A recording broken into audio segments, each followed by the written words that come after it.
Presidente, senhores e senhoras convidadas, funcionários desta comissão, todos os presentes, meu muito bom dia, boa tarde já. Antes de fazer qualquer debate e qualquer argumentação, senhor presidente, eu penso que é preciso olhar qual é a situação do nosso país. Todo e qualquer debate precisa ser contextualizado. Qual é a situação do nosso país? Um país quebrado, um país em ruínas, economicamente falido, desemprego só aumenta, já são mais de 14 milhões de desempregados.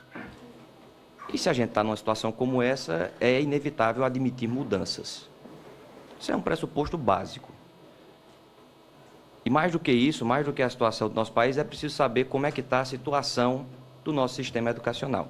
Se a gente está debatendo aqui ensino superior, é saber, no Brasil, como é que está o nosso sistema educacional. E esse, para mim, eu vou falar em 3 pilares para esse debate. Esse, para mim, é o primeiro pilar. Sistema educacional brasileiro.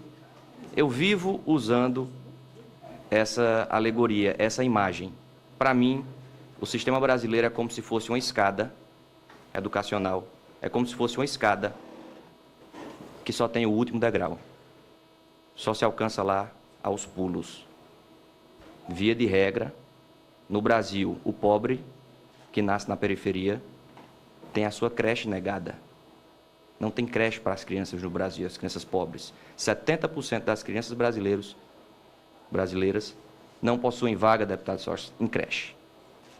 E todos nós sabemos que o desenvolvimento humano acontece sobretudo na primeira infância, ponto 1. Então, quem tem um acesso à creche na primeira infância, quem tem o estímulo do pai, quem tem um ambiente saudável, já realiza mais sinapses, já consegue desenvolver o seu cérebro com a maior capacidade, chegando lá na frente com a idade de 3 anos, 3 a 4 anos, você já pode perceber, presidente Mariana, uma diferença enorme a uma criança rica e uma criança pobre, desenvolvimento cerebral.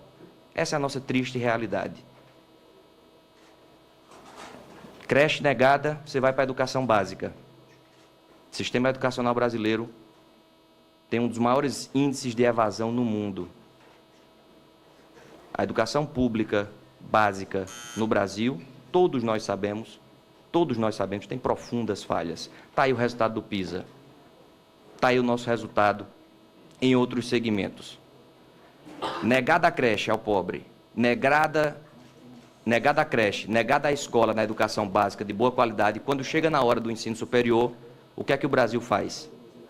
O Brasil faz uma prova, um vestibular, que é igual para todos. E aí coloca aquele que teve todas as oportunidades na vida para estudar, teve um ambiente saudável, teve toda a capacidade para se desenvolver, coloca em pé de igualdade, em pé de desigualdade, eu diria, mas com a mesma prova com o pobre. E aí, depois disso, veja o tamanho da hipocrisia do nosso país. Depois disso, o Brasil vem dizer que o ensino superior é universal e gratuito. A nossa Constituição diz que o ensino superior é universal e gratuito. Primeira pergunta que eu faço. É universal para quem? É universal para quem? Quem são as pessoas que estão entrando na universidade? Vamos fazer essa análise. Salvo as cotas, e é importante destacar o papel importante que as cotas cumprem. É preciso elogiar as cotas, porque é algo, se você nega creche, nega educação básica, coloca uma prova, é como você fazer uma corrida de 100 metros, aí bota um sujeito de carro e o outro indo a pé. Quem chegar primeiro entra na universidade. É como você ter um prédio de 100 andares, aí bota um sujeito no elevador e o outro subindo de escada. Quem chegar primeiro está dentro da universidade. A nossa universidade hoje faz isso. Salva as cotas, que é importante, mas tem um percentual muito pequeno no impacto educacional do nosso país. Precisa admitir isso também. Eu elogio as cotas, mas é preciso entender que essa compensação não funciona. Então, primeiro ponto, enquanto a gente não estiver oferecendo oportunidade na creche e na educação básica, a gente não está tratando de um sistema universal e gratuito. Vamos parar com essa mentira. Vamos falar a verdade. Não é universal. E também não é gratuito, porque as pessoas pagam impostos e é o segundo pilar. Falei do primeiro pilar, sistema educacional. Se a gente oferecesse creche, se a gente oferecesse educação básica, tudo bem, mas não é nosso caso. Segundo pilar, sistema tributário. Todos nós aqui também sabemos que o pobre no Brasil paga mais imposto do que o rico. Existe uma sobretaxa ao pobre. Então, existe um sistema tributário que já é injusto, é regressivo, já é injusto. Quando você coloca uma possibilidade de você fazer uma cobrança do Estado ao rico, você está tentando, presidente Caio Inácio, diminuir uma distorção enorme nessa cobrança em que nós fazemos com uma sanha muito maior ao pobre. O pobre paga mais imposto, porque um dos argumentos de quem é contra essa alternativa é dizer, não, mas a gente já paga imposto. Paga imposto, reconheço que paga imposto. Só que o pobre paga mais do que o rico. Então vamos cobrar mais ao rico. Vamos tentar nivelar um pouco isso. Até sobre o prisma do sistema tributário, essa proposta enfrenta um problema que o Brasil traz de maneira escancarada. E esse é o segundo pilar, o sistema tributário. Terceiro e último pilar é uma análise pragmática. Quem perde com isso, quem ganha com isso? Eu escutei até uma alternativa, 30 salários mínimos para a cobrança da universidade, deputado Pedro Izar. 30 salários mínimos. A gente está falando do filho do deputado que passa a pagar uma taxa na universidade.